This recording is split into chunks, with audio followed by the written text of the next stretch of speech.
If you've ever climbed that ladder of success, reached the top only to realize that you have another question at heart. Is this it? Is this all there is?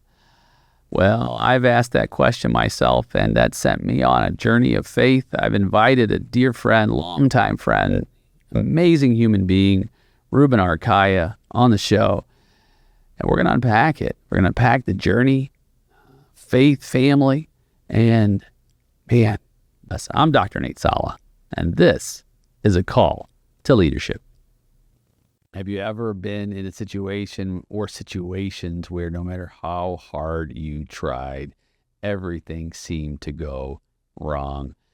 Well, if you've been in that space, you're going to love this conversation. And my friend Deborah Razzo brings it.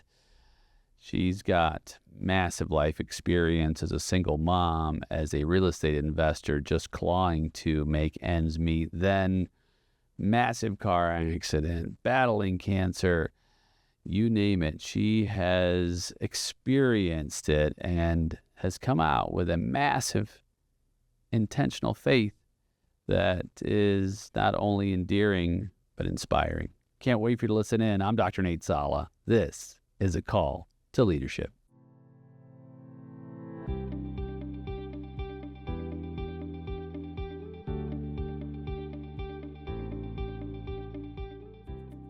Reuben. What's up, Nate? What's up, man? How are you? Thanks for being here. Appreciate it. Thanks for having me. Bro, do you remember when we met back, I guess what was it, like 2011?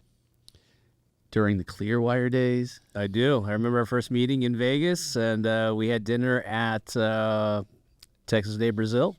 Dang, you remember that? Yeah. I remember you put Sam up at the Circus Manor. Yeah, the circus, yeah. Well, money was tight back then a little bit, yeah. Humble beginnings. I didn't think it was going to be that bad. But, you know, it's interesting how we met because if you've listened to the podcast, I haven't talked about it a whole lot, but from time to time I'll bring up this Clearwire days. I think it's important to kind of share a little of the context around that. We were all master agents for this new technology back in the day. It was 4G, right? 4G Wi-Fi. Wow. Exciting, right? Exciting. But what was different about it, it was wireless. And that was cool because back then you had to call the cable company or whoever to come to your house, and it was like, 4-hour window and all this other stuff. So we were on the revolutionary side of that, right? So we were all rocking. Now, we didn't know you. You were master agent in Las Vegas. We were master agent in St. Louis for Unwired.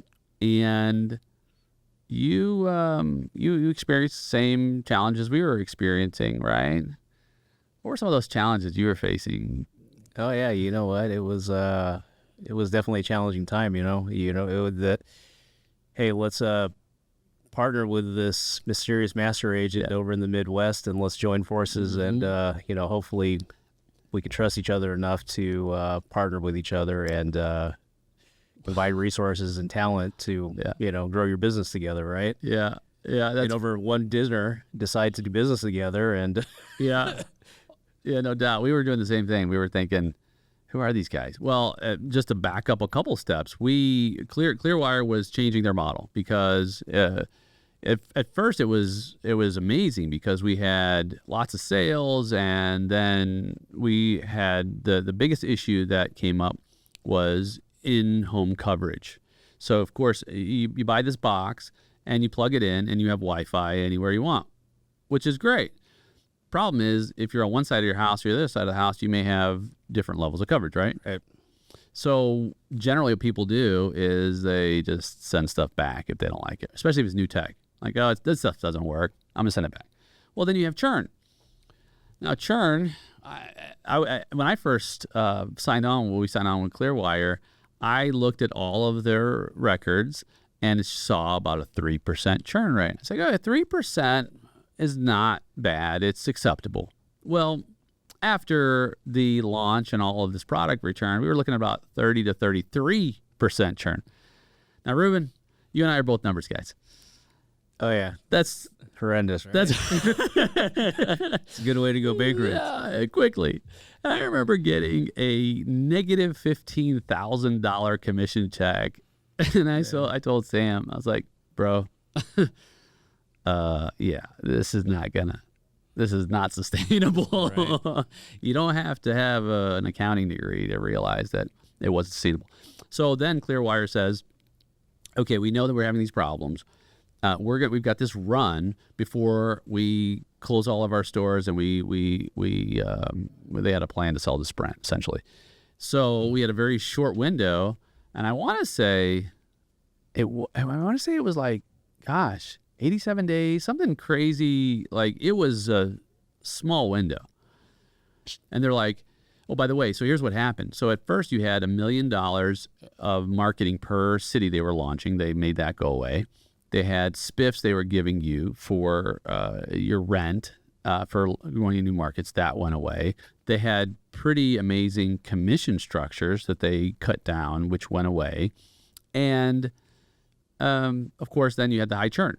So you had like the four horsemen of the apocalypse, essentially, for this.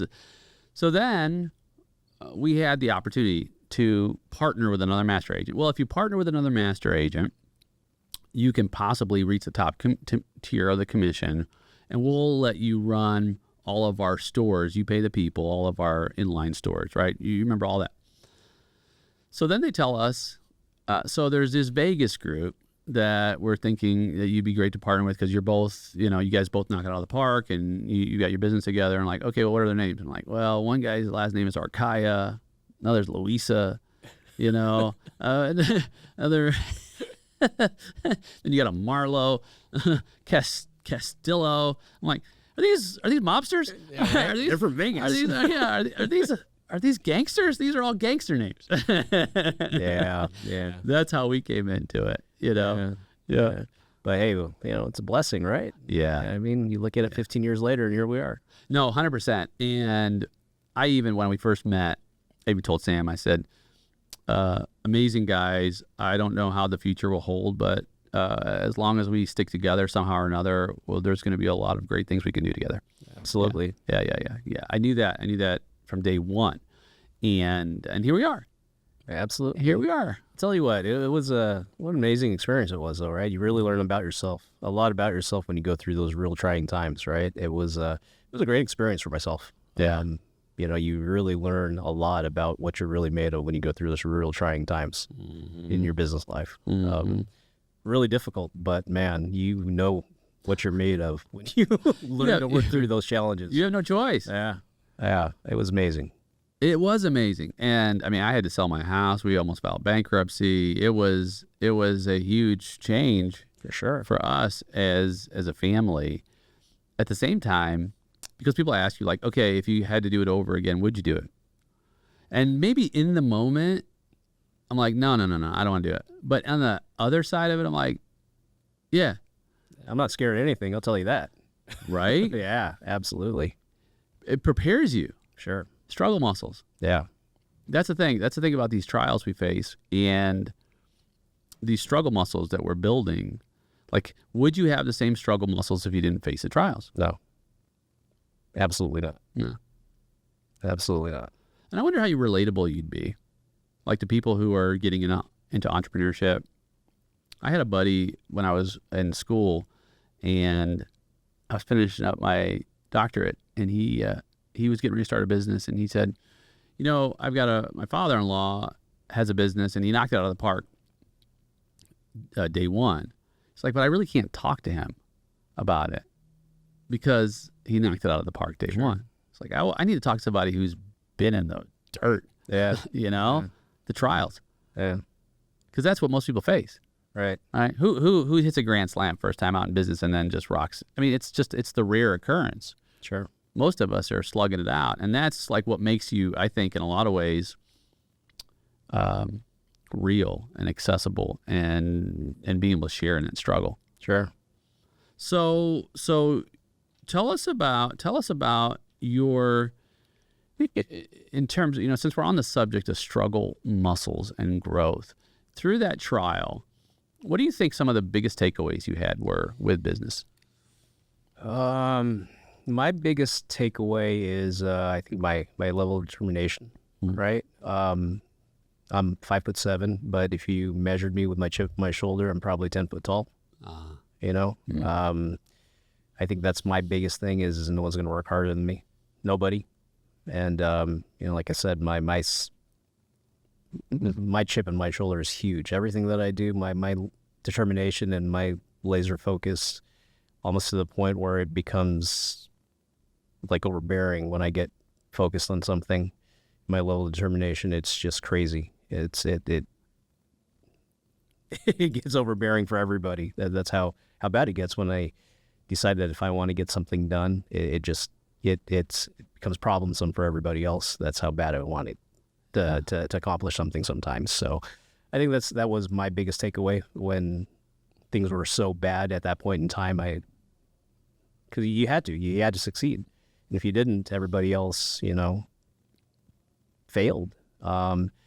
And that was my biggest takeaway during that point in time. If you didn't learn how to make things work, everybody else kind of fell with you. So I'd probably say that was probably my biggest accomplishment at that point in time, that if you didn't learn to make things work, I mean, you're going to let a lot of people down at that point. So, you know, that was, you know, my biggest takeaway at that point in time.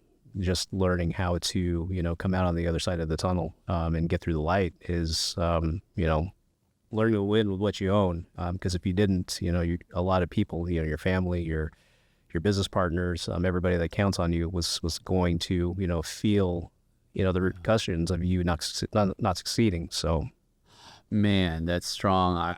I tend to think if you were to give me 10 people and they each had different skill strengths, and one of them had the strength and the skill, if you will, of resilience, which is closely tied to determination and resourcefulness. They're all three of them in the same bucket. So you got one guy who's massively resourceful, and you got one guy who has tons of resources. I'm going to pick the resourceful guy every time. Sure. Seriously. Absolutely. The guy with $10 million or $10 million worth of resourcefulness, I'm going to pick the resourcefulness guy with $0. Yeah, absolutely. The guy that knows how to win, the guy that knows how to get things done regardless of whatever situation he's in, that's the guy that I'm running with, right? The guy that just knows how to make things happen every day regardless of whatever situation he's in, the guy that just sees the opportunity to make something happen or win with what he has in front of him, that's the guy that you want on your team. Yeah. Yeah, Sure. 100%. Yeah. So Absolutely. a team of guys and gals like that, Those are the doers. that's the unstoppable team. Those are the guys that make it happen every day. Yeah. Absolutely. That's the unstoppable team. So if you're listening and you've got a young person, I love our listeners who perhaps there's kids are in the back seat while they're listening to the episode, and they say, well, you know what as entrepreneurs, you and I have been tried and tested, right? What are some of the most valuable qualities? Well, it's just real simple, you know, determination, resilience, resourcefulness. That's the heart of it. For sure. You don't have to be the smartest person. You don't have to have the most money or talent. You just have to that. Now, granted, there's a place for all that, right? But that's not the number one thing. We're talking about number one, right? Then you have other things, of course, that are important too. But that's it. That's like that's what separates you, because the trials are coming. They're coming. And it's not like next month or next year. Like Right. they're like this afternoon. Like you're like, yeah, I'm done with this podcast. Now I got to go deal with a trial. Right. And they come all the time, you know, and they come at you different shapes and forms, and you know, you just got to be ready, and yeah, you know, and if you're not willing and able, and if you're not able to anticipate them, and if you're not willing to make adjustments, you know, you're going to fail. So you have massive discipline in terms of being determined when you lock on, right? Laser focus. I appreciate that. Sure. I appreciate that. It's almost it's almost not only is it in some senses a superpower, but it can be like you had mentioned, especially in some circles, too much, right? We can talk about that later. Yeah. Where does that come from? Was that always in youth, family? Where does that come from? You know, I think for me, it comes from I don't come with an educational background, right? So that's what I had to work with. So, where some people come from, well, I have an education to fall back on. All I had was hard work, right? And I come from a family of people of entrepreneurs, they're immigrants. They come from hard work, and your typical immigrant. I come from overseas, and I built my business, and all I did was work 18 hours a day. Yeah, that's my background. Yeah. And again, I don't have a formal education like most people do.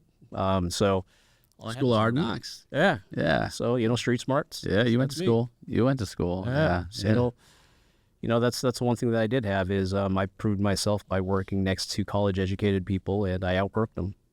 So that's all I know. And that's me. Mm. Did you grow up in a tell me a little bit about the home you grew up in. Was it like But I did grow up around highly educated family members, and so I had a lot to prove. And I did that through hard work.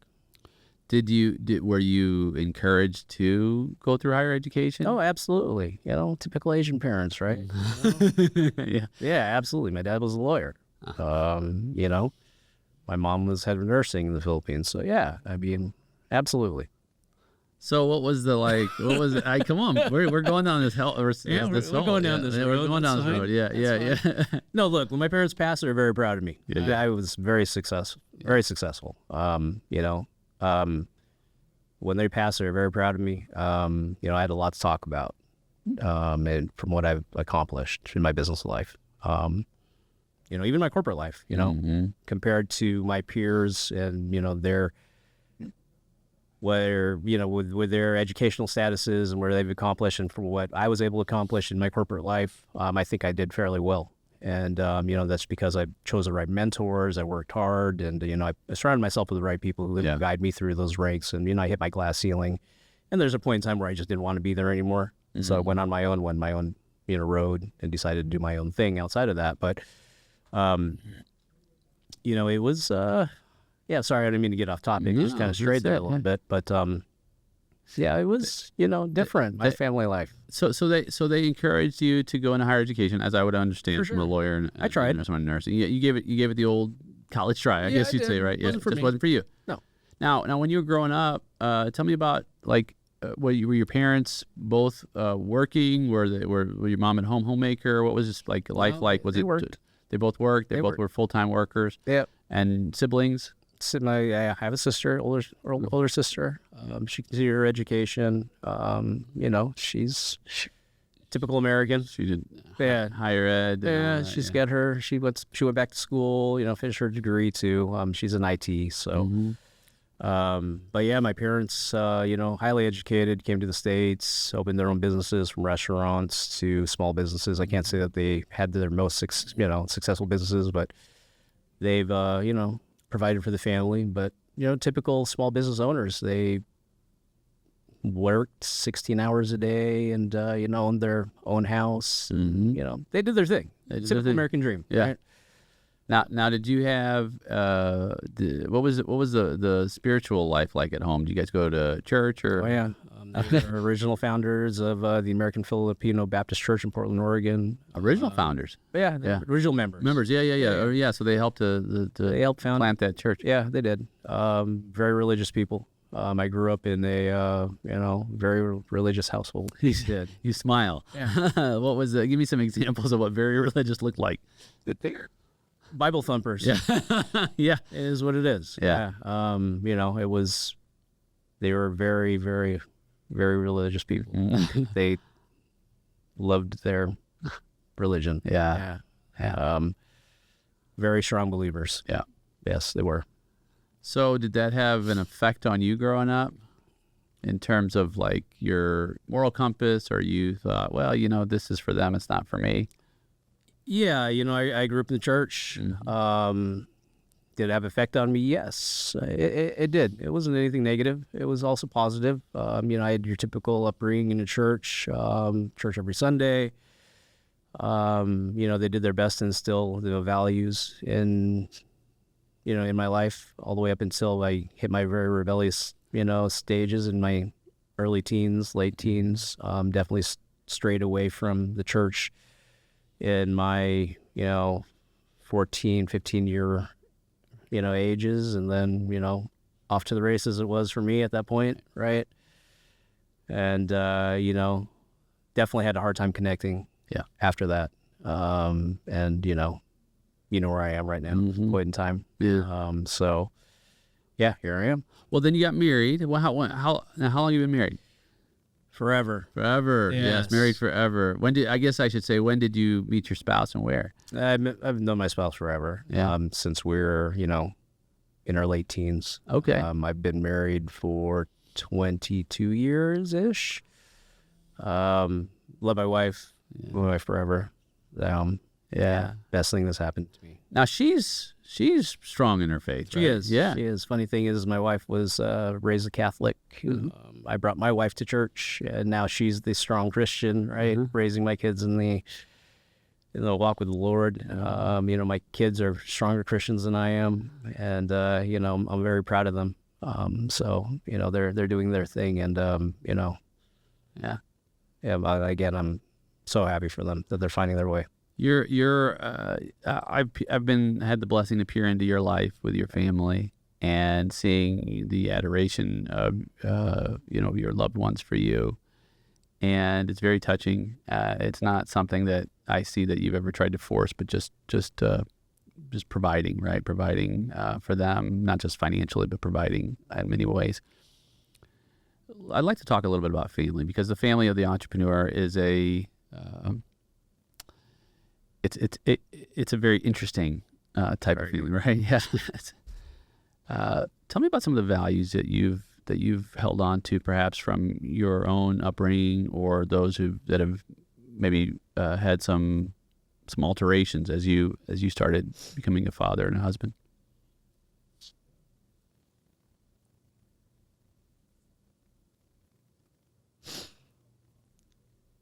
I knew I was going to have a breakdown. I didn't know I was going to have it so early. Sorry, what was your question? What brought that on? I'm just proud of my kids and my family. Sorry, what was your question? That's good, man. That's good. You care about your family deeply, and you love them. That's a clear. That's no mistake about that. Yeah. What is it that you desire most for your family? Oh, yeah. I want them to be proud of me. That's it. I just want them to be proud of me. Yeah. I want them to be proud of me, and I want to be aligned with where they are. But I'm challenged with wanting to be there myself too. What do you Does that mean? make sense? I don't know. I just allowing myself to be aligned with faith. Yeah. I struggle with it. Yeah. That's all. Yeah. Well, that's real, because many people do. Right? Yeah. You're not alone in that.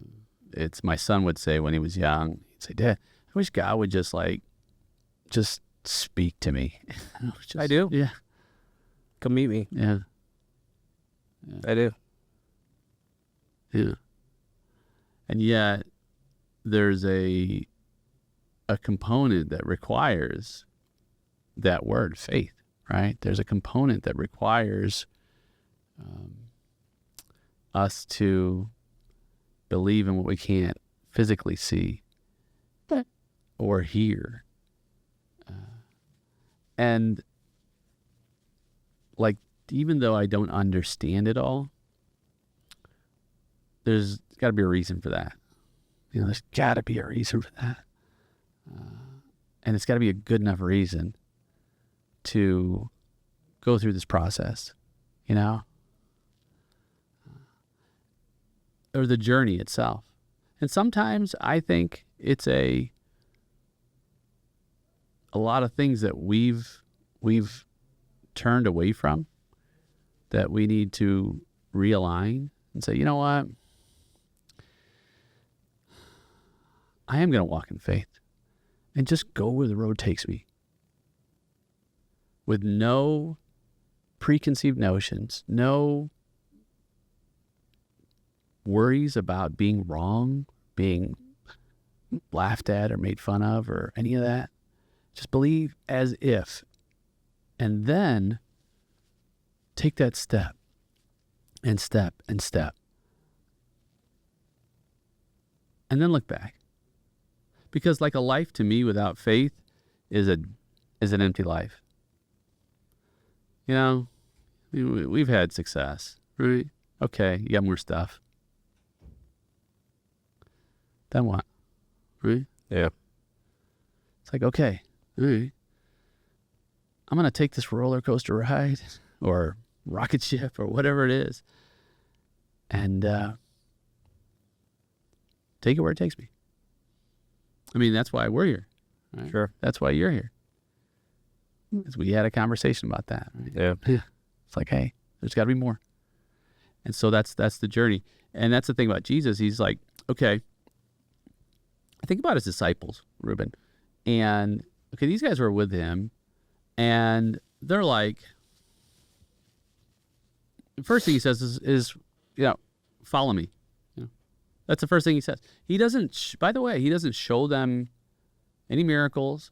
He doesn't show them any, cool stuff, like nothing really like crazy divine. It's like, follow me. They have to step out in faith to learn from him, for him to be their teacher. And then he begins to open up things to them that they couldn't have seen had they not followed him. That's the key. Because in life, if we go this direction, then that direction we'll never know.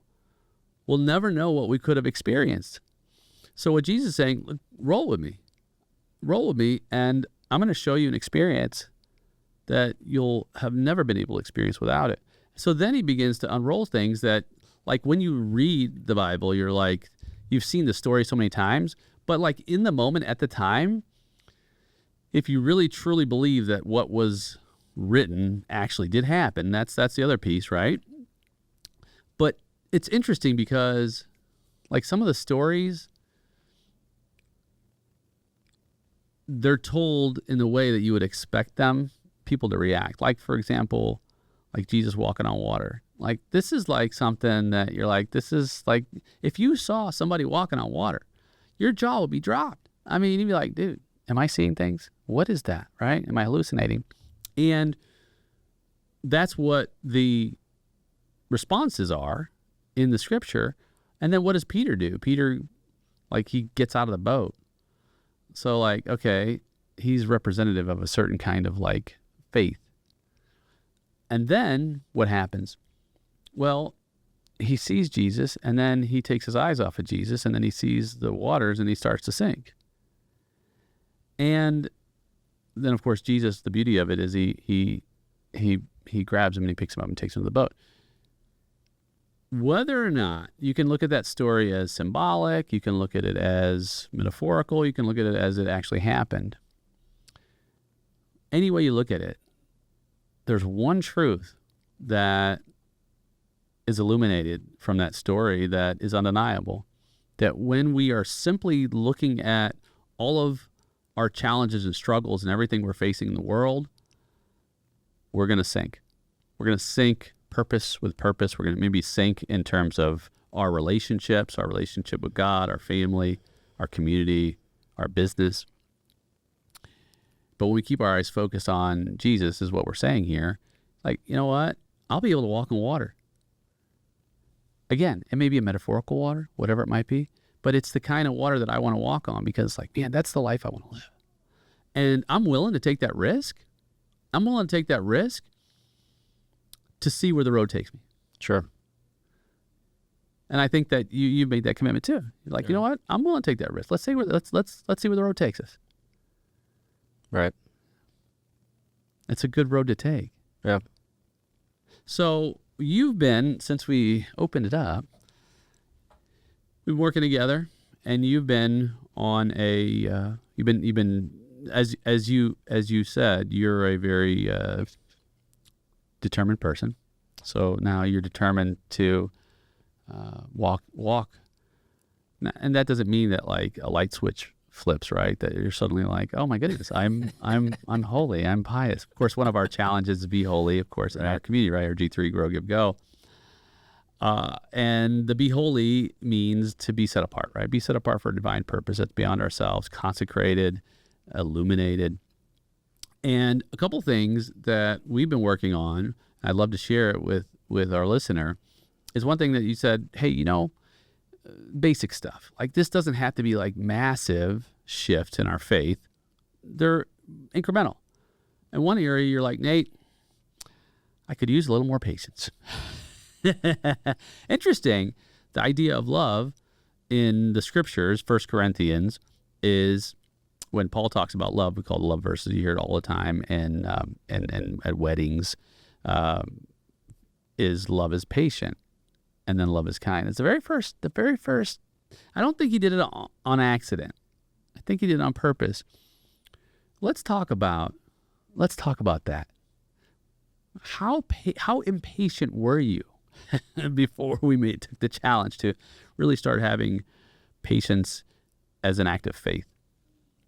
Oh, I couldn't even give you what the definition of patience is. I mean, my wife would constantly have to remind me about having some level of patience in everything I did, from waiting at the traffic light to, waiting on my kid to come out of the house to drop him off at school, to waiting in the line at, the grocery store, to, being respectful enough to, waiting on an old lady backing out of her, parking spot. I mean, just basic everyday life stuff. You know what I mean? I had zero patience for anything or anyone or anybody, how I dealt with things in my business life, my personal life, I had zero patience. Everything that I dealt with, I had zero patience. My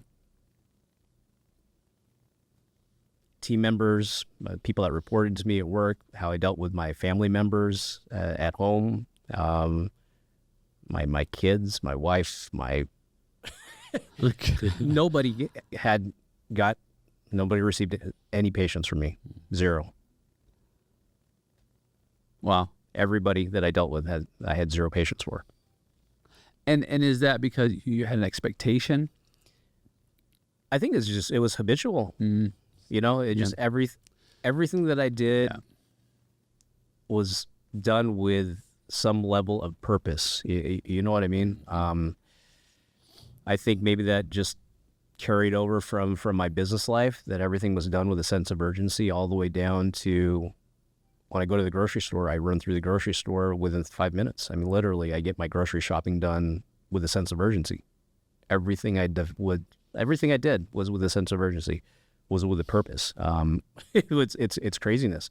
I do vacations with a sense of urgency. Mm-hmm. You know what I mean? Yeah. You're an efficient guy. I wouldn't even call it efficient anymore. I mean, it was, you almost lose joy in things too. You don't even stop to enjoy things. Yeah, man. Come on. Yeah. Yeah.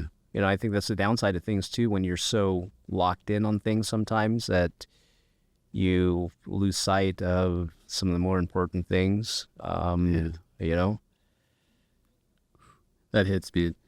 That hits me because we're cut from the same cloth when it comes to productivity and, like you said, urgency. I spent so many years of my life just like getting things done and getting them done quickly, and it's like, okay, where's the memories of life? Yeah. When it's all like, oh, okay, check boxes. Okay, check. Got that done. Oh, vacation, got that done. It's like, yeah. Yeah. Went to the kids' soccer game. Check, got that done. Got it all done. Okay, feel good.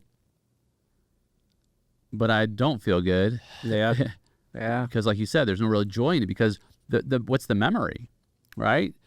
The memory isn't, and here's, I think part of it is when the impatience and the sense of checking boxes and the duty, I think part of the rub or the challenge is we don't get to be truly fully present in that moment because our focus our focus. Your focus isn't there. Yeah. I catch myself. I catch myself doing that too. You're there present, but you're not focused. Yeah. Or you're not present. Yeah. Because you're focused on the outcome. Yep. The result. We are results oriented people, right? Sure. And there's nobility in that. However, not at the expense of the experience. Sure. Absolutely. So that's where patience comes in, because it creates space, and it holds space to experience with permission. Because I think that's the other part of it, Reuben, is that we don't give ourselves permission to experience the fullness of that presence for whatever it is in our life, whatever the programming is you talked about, or the habits, or the patterns. Something in us told us that we perhaps don't deserve. I don't know what it is, but we're not in a place where we should accept that level of presence, and that's a lie. Right. We need to live in that presence. Right. At the expense of the outcome. Right. It's deep. It is. And how's it going? It's getting better. Yeah. Getting better for sure. Yeah. Absolutely. Yeah. You know, I catch myself reminding myself, hey, slow down, take a minute, 2 minutes, right? Yeah. Even as sit in the car, turn down the music, sit in silence. Yeah. Those simple things, it makes a difference. It does. Absolutely. And it's not just for you, it's for others too. As an educator, as a coach, I love the time that we get together. However, I find it also speaks to me too. And I think about those things and those areas that you're committing to, the change, right? The transformation in your life. That doesn't have to be like this massively big thing. It can be, these are small things, but a lot of small things become big things, right? They become massive life changes in our own ability to lead effectively. And at the end of the day, the well done, good and faithful servant that we desire. And so I was taking my dog out last night and to go to the bathroom before she got put up. And she's got ADHD, like crazy ADHD, bro. If even the wind blows, she's like, look at her. Look, I want to go to bed myself. Come on, you're about to go. Let's get this done. And I thought about you. I thought of Reuben. Really? I was like, Reuben's working on patience. Don't you think you should be too? And then I thought, don't focus on the outcome of, I got to get this dog to use the bathroom. Enjoy. It was a nice evening. The weather was really pretty. There was a nice breeze. Just chill. Yeah. Just chill, Nate. It's going to be okay. Where does the needle move? Very much at all. If you're out here for 4 more minutes with your dog. Yeah. Why are you getting angry? Just go. And you're yanking your dog back and forth. So it's like, this is ridiculous. Yeah. You're letting this pattern really rule your life and your moment. And to your point, steal your joy. Yeah. And it's a choice to make. Yeah. So thanks. Yeah. You helped me last night. No, I did. Thanks. Yeah. Don't be like, shut up. Don't be Mr. Impatient. Yeah. My wife says that all the time. Don't be like your dad. Tells the kids that. Oh, that's funny. It's awesome. Yeah. Yeah. No, I definitely top of my list to work on. Mm-hmm. Yes. And you've been, and that's the thing. It's like, okay, nothing happens, immediately. These are processes, and they're processes that lead us closer and closer to that person who we desire to be, right? At the end of the day, we make the choice as leaders. How am I being fashioned, formed, transformed to the person who I continually desire in the future me? I look at we've talked about this. In 5 years from now, there's going to be a Reuben, just like there was a Reuben 5 years ago. And that Reuben in 5 years, that person is going to say, hey, I'm so glad you did X, Y, and Z to help build me into the person I am in today. So start taking those steps today, right? That's the commitment. Like, okay, and that way that person in the future is a better version of you. Sure. It's a simple process. It just takes commitment. Right. And so fortunately for you, you're a pretty disciplined guy, right? If you're not disciplined, if you're listening and you're not disciplined, that's also a habit, right? That's also a pattern. It's also based on motivation. So I look at it like this: motivation creates discipline, discipline creates habits.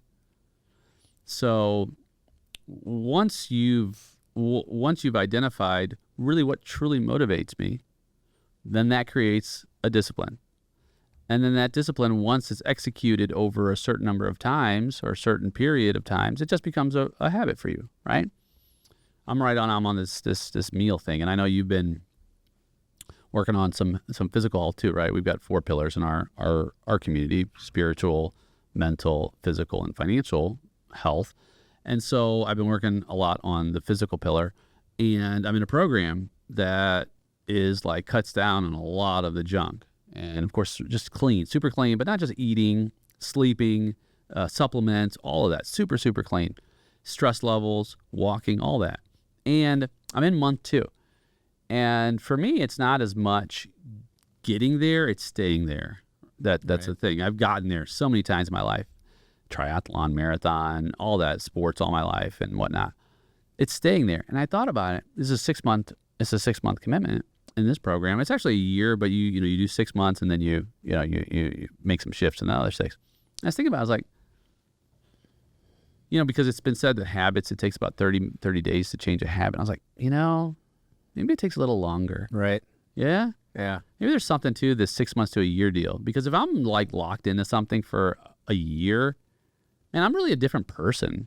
Like after that year's up. Sure. So that's I guess what I'm speaking to about this whole idea.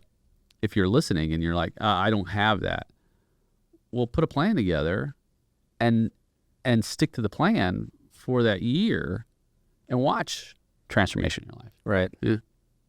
Right. What advice would you give someone that's like in that space? Because there's a lot of people that are like, oh, I wish I was like you guys, more disciplined. More determined. You've got a pretty big enterprise. I'm sure you have people come and go who are like, oh. Best advice I can give somebody is sometimes you just got to go out and do. Mm. Waiting around and just hoping. Sometimes you just have to put yourself in a situation where you just have to do something. Sometimes a lot of people don't figure it out until they're actually forced into a situation where they have to make something happen. And a lot of times they don't figure that out until they're physically in a situation where they have to do something for themselves. And a lot of times, they don't really figure it out until they're physically in that situation where they're forced to do something, right? Yeah.